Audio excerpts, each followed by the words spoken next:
Hello, hello. Let's do a reading. Let's see what's going on. I'm calling in your guides who are of the highest good, integrity 8 and above. I'm asking that they bring forward the information that is most pertinent to the collective right now in service of the highest good of the collective.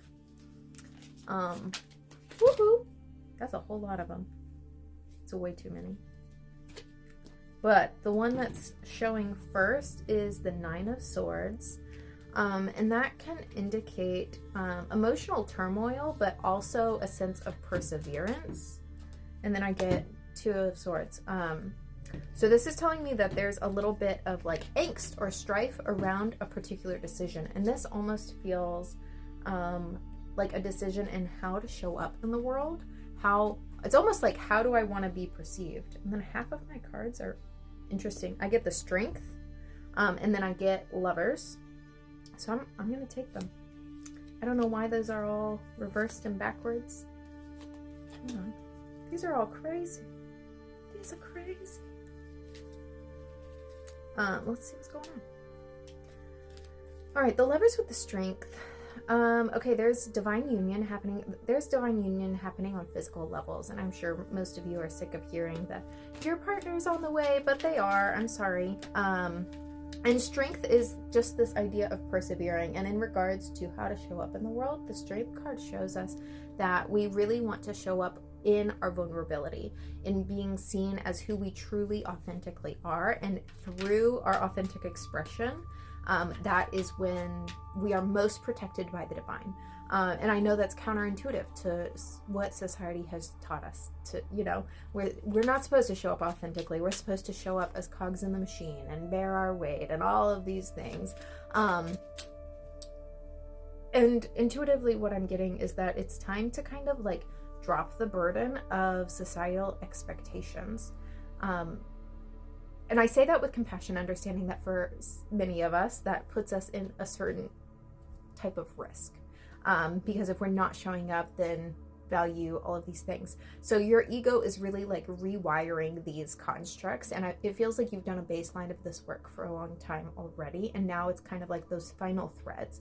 And it's like, okay, do I allow this colonial patriarchy to keep its hooks into my mindset, or do I allow that to unravel and really trust in the divine moving forward, and trust that the divine's got me, that this is a co-creation, that I am moving on intuition and inspiration and following my gut instinct and allowing myself to be shown the path step by step as the divine would have me to show up and to do that.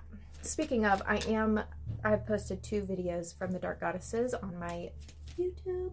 I don't know if that's gonna get me flagged or not, but it's over there, and I'm gonna continue to post. I have several channeled messages that I have been wanting to share, so that's a new series over there on that platform.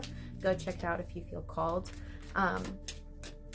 But moving forward in this new direction, I do feel a sense of like authority over your authenticity.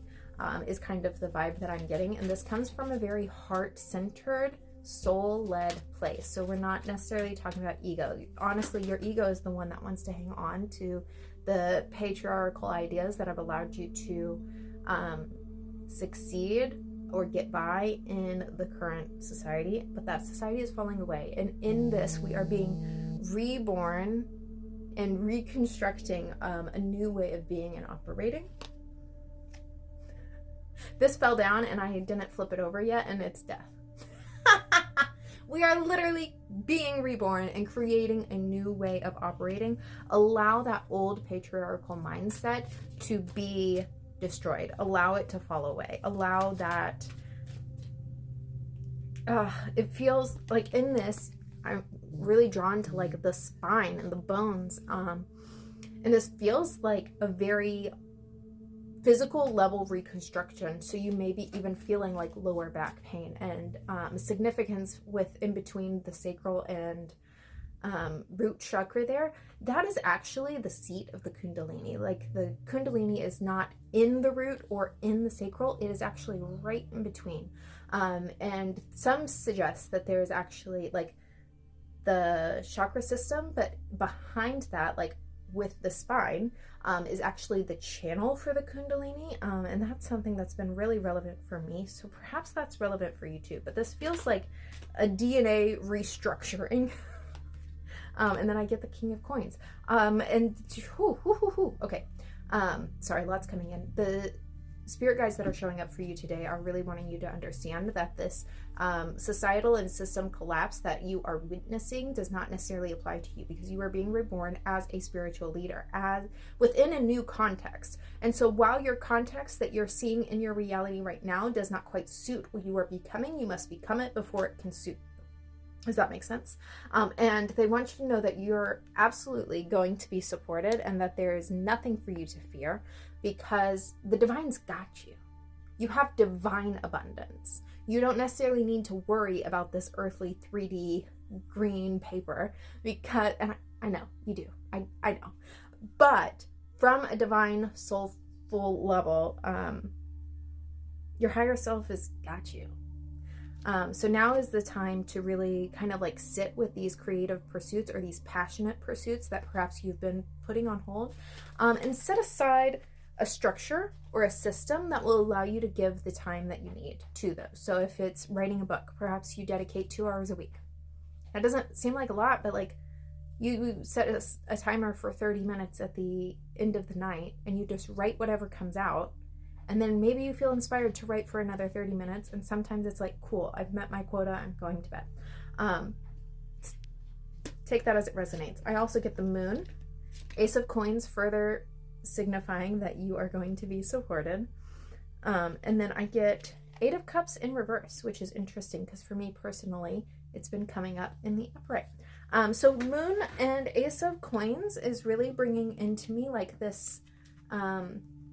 okay, it's a sweet hidden gift from your spirit team, and it feels very sweet. It feels very like a Valentine. I know that's already passed, but that's kind of like the energy. It's something that is kind of unexpected. It's something like your partner, the universe, is like, oh my gosh, I've the perfect idea. I'm going to plan this perfect thing for them, and they absolutely have no idea what's coming, and I cannot wait to give it to them because they're going to be so excited, so fulfilled, so abundant. And it's just a really sweet, endearing energy that's coming up with those 2 cards. So know that that's coming, and I can't tell you what the gift is because it's going to be specific for each of you, but it's coming. And then I get 8 of Cups reversed. 8 of Cups reversed is kind of giving me the energy of looking back on how far you've come and all the growth, all of the challenges that you've overcome, because there's something here about recognizing that you're definitely not weak, and in your vulnerability isn't weakness. Your ability to grieve for the collective, your ability to feel these depths of emotion is not weakness. That is your strength. That is why you were put on this planet, because you are able to cultivate empathy, because you are able to lead others through these heavy emotions. And so this is just kind of recognizing that these are your gifts, these are your abilities, and then moving forward with that dedicated action. The Knight of Swords can be swift moving, but this, in relevance to the rest of the reading, feels very much like just taking that steady, dedicated action, taking steps towards your goals, and maybe not exiting society fully, but taking those steps, making your path. The Hangman in reverse. Definitely time to take action. And several others flipped upright. Let me see it. Yeah. So this is a time to lean on community. This is a time to really balance like your passion and your creativity, your ego with the divine, really having balance. It's also not a time to speak without thought. Really give attention to the words that you're speaking, and not everyone's ready for the revolution, and we have to allow that to be so. But right now it feels very much like a you-focused revolution for your soul in your external reality. I wish you the best of luck. I'll see you on the other platform. Goodbye.